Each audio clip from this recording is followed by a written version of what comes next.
नमस्कार, आपण पाहताय कोकण वार्ता न्यूज. कोकण वार्ता न्यूज मध्ये आपलं सर्वांचं स्वागत. पाहुयात बातमी सविस्तरपणे. जिल्हा परिषद पूर्ण प्राथमिक शाळा पोफडी उर्दू नंबर 1 येथे महिन्याच्या 3ऱ्या शनिवारी घेण्यात येणाऱ्या उपक्रमांतर्गत लैंगिक गुन्ह्यापासून बालकांचं संरक्षण कायदा 2012 POCSO ऍक्ट अंतर्गत मिशन अभियान राबवण्यात आलं. यावेळी शाळेमध्ये सर्व पालक, शाळेतील विद्यार्थी, शिक्षक वर्ग, शाळा व्यवस्थापन समितीचे अध्यक्ष श्री फैजुल्ला सय्यद आणि उपाध्यक्ष उल्फत सय्यद, त्याचबरोबर शाळेचे मुख्याध्यापक दळवी सर, उपशिक्षक कुरवले सर उपस्थित होते. प्रमुख उपस्थिती म्हणून पिंपळी उर्दू केंद्राचे केंद्रप्रमुख श्री अशफाक पाते सर यांनी उपस्थितांना लैंगिक गुन्ह्यापासून आपल्या बालकांचं संरक्षण करण्याकरिता कोणती उपाययोजना केली पाहिजे याबाबत अमूल्य असं मार्गदर्शन केलंय.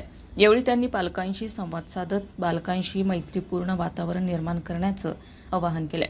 त्यांनी उपस्थित पालकवर्गांची संख्या पाहून समाधान व्यक्त केलं आणि तसेच दरमहा 3ऱ्या शनिवारी उपक्रम घेत रहा असं आवाहन केलं. त्यांनी आपल्यातर्फे इयत्ता 7वीच्या मुलांना गिफ्ट म्हणून पेनाचं वाटप केलं. अध्यक्ष आणि उपाध्यक्ष यांनी मोलाचा आभार मानला असून मुख्याध्यापक दळवी सर यांनी आपले विचार मांडले.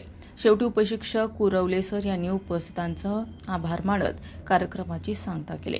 रियाज ठाकूर, कोकण वार्ता न्यूज, चिपळूण. ताज्या बातम्या आणि नवनवीन घडामोडी पाहण्यासाठी आजच आमच्या कोकण वार्ता न्यूज चॅनलला लाईक करा, सबस्क्राईब करा आणि बेल आयकॉन प्रेस करा आणि पाहत रहा कोकण वार्ता न्यूज.